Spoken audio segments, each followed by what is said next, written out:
Karis and I also recognize how you all work across a lot of platforms too. So, Professor Due, I've watched your short film Lost on Oh my God. YouTube, and you edit, you know, books, and working with Nightmare Magazine and Horror Noire, and doing like historical work as well. And Dr. Thomas working in different affinity groups and online spaces of fandom, and restoring as a way to kind of write yourself into existence in these different spaces.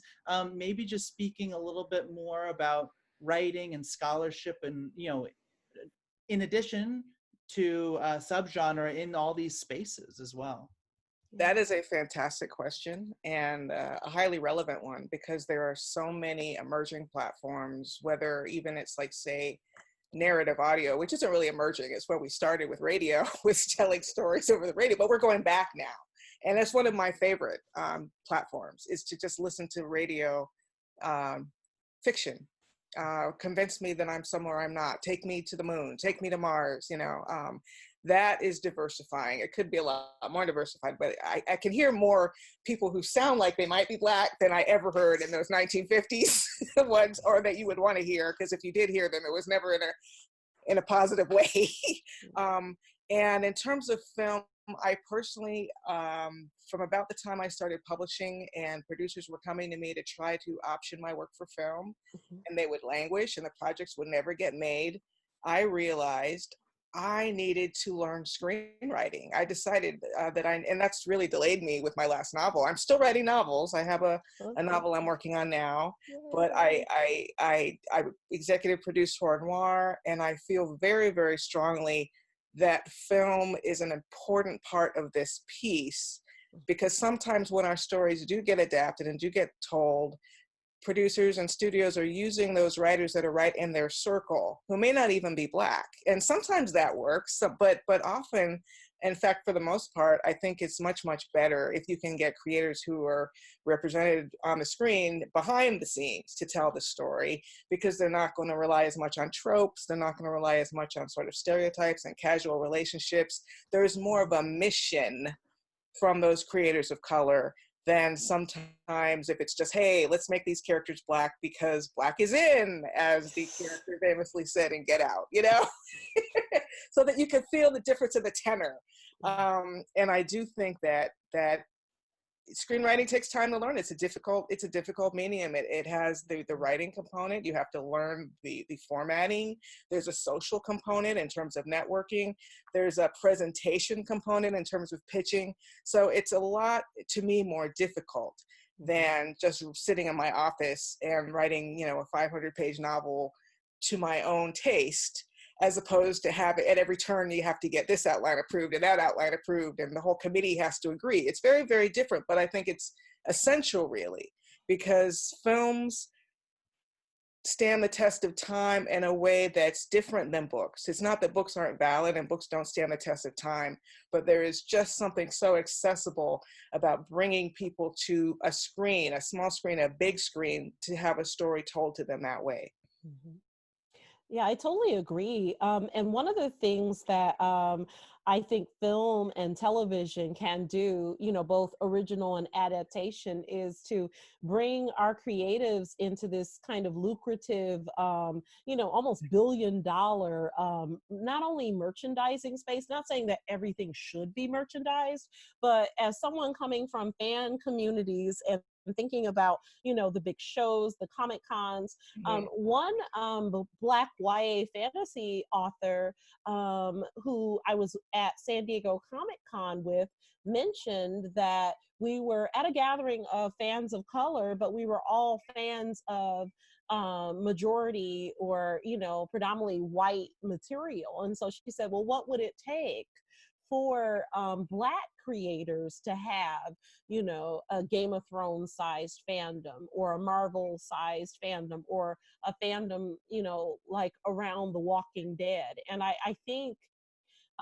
you're exactly correct that both original film and television and adaptation, so that screenwriting piece can just expand the audience for some of these things, much, much greater than what, maybe just the book or the comic could do. But then even thinking about the politics around who gets selected to be adapted. So I'm really looking forward to seeing, Who Fears Death and the Broken Earth trilogy, both of which are optioned. I hope those come, to screen very soon. But, my question is, how come we still don't have an adaptation of Octavia's work? How come we, I know that's in the works.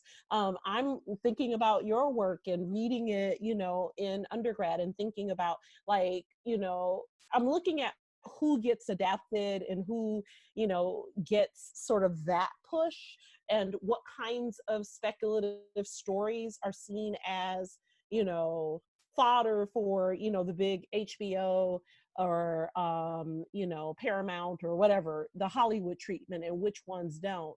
And I think it's very, it's very telling that only some stories are seen as universal, while others are seen as just specific, that they're just for Black folks. Yeah. And not only just for Black folks, only for the Black folks that are blurs or into science fiction, fantasy, horror, comics before the Marvel era, etc. So that's always been frustrating. You are absolutely right in terms of adaptation and who gets adapted and who's making those decisions, because I just remember literally pitch meetings where we would pitch, say, The Good House, which is my haunted house possession novel. And the executive would say, "Oh, love that pitch. Do the characters have to be Black?" Or one executive who said to me, my Soul to Keep is about an immortal African. And the executive was also like, yeah, we had a meeting. We were like trying to decide, does he have to be Black? And I was thinking, well, he was Ethiopian and enslaved, and I'm not sure. Because there really was that fear that if you put Black actors in this story, it will have a very limited appeal. They did not think it was enough appeal to be worth the while. And it really did take a Get Out by Jordan Peele and a Black Panther by Ryan Coogler, which covers horror and, sort of fantasy comic book, to open those floodgates. And I've never had so much work either under consideration for option or the paperwork is being negotiated at the same time. But beyond that, I have studios and executives reaching out to me and producers on a fairly regular basis. I want to say almost one a week, but certainly, like they have a Black horror project that's already set up. The studio already wants to do it. They need a writer, and they're interviewing writers. That has never been my experience. Okay. Wow, you deserve it. Yes. Things have really, really changed. Whether we land the gigs is another matter, but you can't land the gig if you're not in the room. And too often we haven't even been in the room. So the memo has gotten out that they need to look outside of their usual corners and their usual contacts to find new artists and new voices to tell these stories, which is a hugely, hugely positive thing. Good. Shifting into our last question, we are also thinking about this podcast as a way to kind of organize and celebrate emerging voices. So just taking a moment to mention, who are folks right now who are inspiring your thinking? Who should we read? Who should we cite? Who should we amplify? How do we create space for that? I'll just jump in with a couple names that came to mind first that I find exciting new artists. One is River Solomon, who wrote a novel called An Unkindness of Ghosts, which is science fiction, but told in a way you never read any kind of science fiction before. And the other one is better known, Tomi Adeyemi, who did, Children of Blood and Bone. I just find her to be incredibly exciting. I was listening to the audiobook during my commute, just cheering along to her story. So those are two new artists, young artists, that I find very, very exciting. And in young adult fantasy, we've had a number of just incredible Black women who have just burst onto the scene over the past couple of years. So just running down just a few names, there's Danielle Clayton, who wrote The Bells. There's Justina Ireland, who wrote Dread Nation. L.L. McKinney, her Black Alice duology, A Blade So Black and A Dream So Dark. And you've already mentioned Tomi Adeyemi's Children of Blood and Bone. I just read a book titled Ray Bearer that will be out this spring by Jordan Ifeyuko, and that's also a West African inspired fantasy. And then finally, not to be outdone, I mean, two Black men who have written amazing books are Tochi Onyebuchi, who's written War Girls and Riot Baby and a few others, and then Beast Made of Night. I love that title. And then finally, there's Kwame Mbalia, who actually made Coretta Scott King history, was his book Tristan Strong Punches a Hole in the Sky is the first time I saw a little bit like boy on the cover next to John Henry in this sort of Rick Riordan, Percy Jackson-esque African gods versus, African diaspora gods scenario. So the landscape, the literary landscape has never looked brighter. I mean, I am super excited about them as well as so many others that are on the horizon. In fact, there's one more I want to mention. I thought of not as a very well-known writer. Oh my God, the name Kai Ashanti Wilson did an amazing horror novella for Tor, which is free online, called The Devil in America. And I don't scare easily. When I was reading that on my computer in the backyard, a leaf rustled by my ear and I almost jumped out of my skin because it was so scary. And using those elements of American history, and which is a lot of what I do, is blending, because in Horror Noire, I say Black history is Black horror. And what I mean by that is not our inventions and our triumphs. I'm talking about our suffering, our torture, our being wrested away from our families and having our years stolen away from us. So that is a horror. So I try in my work to find ways to weave the real life horror with the supernatural in a way that, aspiring to be like what Toni Morrison was able to do with Beloved, which is to help you feel what it was like to have been enslaved. That's the whole, you create the supernatural as a way to sort of bypass our rational receptors and create an impression of what something would have felt like, right? And The Devil in America tackles the topic of mass, like the Tulsa bombing, but on a smaller scale, like where communities just get attacked. Black communities were attacked, people are killed. It's mindless violence. You have to take a sociology course and a history course to sort of understand it, even in context, because it's just horrible. It doesn't make sense. And the supernatural can sometimes step in to make it make sense. Wow. Right? So that's what he does extraordinarily well in The Devil in America. And that's what I'm trying to do. I'm striving to do that in my novel in progress, which is called The Reformatory, which is set in 1950 Jim Crow, Florida, about a haunted reformatory where, again, the supernatural is stepping in place of some of the more horrific, like sexual abuse and rape and things that I don't want to write my characters into, right? So instead, you use the supernatural as a way to capture the feeling of the place. Wow. That's incredible. Yeah. Wow. Thank you so much. So many things that I want to go read right now, except that one's not out yet.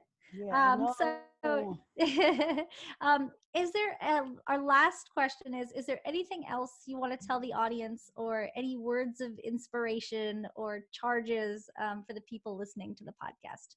Well, for those of you who are teachers in whatever capacity, even though genre bias is diminishing somewhat, I'm sure it still does exist. Dr. Robin R. Means Coleman, who wrote the book Horror Noire that our documentary was based on, actually had to fight to write that book. She didn't even really get credit toward her tenure. She almost had to write it in her spare time because it was not recognized as a weighty enough field of research, which is changing, but isn't completely obliterated. So for those of you who are educators or who are in a position of influence, whether it's on academic committees, when you're looking at your own syllabi, don't forget about the power of speculative fiction. If you're teaching creative writing, even if you don't feel like you know how to write fantasy or you know how to write horror, as an MFA instructor, which I was for many, many years, I would tell my students, good writing is good writing. And whether or not you enjoy reading fantasy or horror, you can instruct your students on whether their craft skills are up to par, whether you believe in these characters, you know, is there suspense in the story? Don't be quick to dissuade students from writing their hearts if their hearts lie in speculative fiction. And sometimes it's a matter of us as educators educating ourselves. Mhm. Yeah, absolutely. And I agree with that 100%. I also want to encourage your listeners who are aspiring researchers and scholars to know that, you know, please come in. The water is warm and it is inviting. We need all hands on deck. We need more people who are thinking about this stuff and theorizing this stuff. You know, I'm so thrilled to be thinking about this alongside people like Dr. Kenitra Brooks, you know, Professor Andre Carrington, who wrote Speculative Blackness.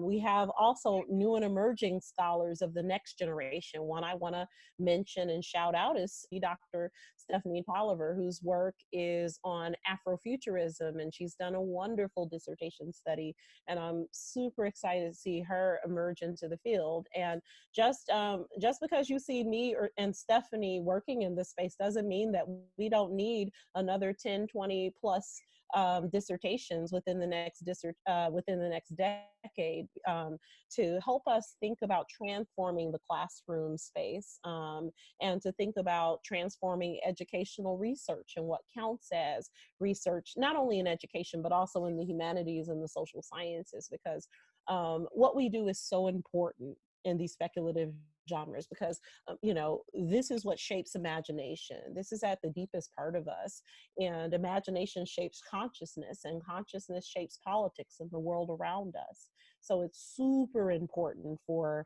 folks to feel free to join these conversations.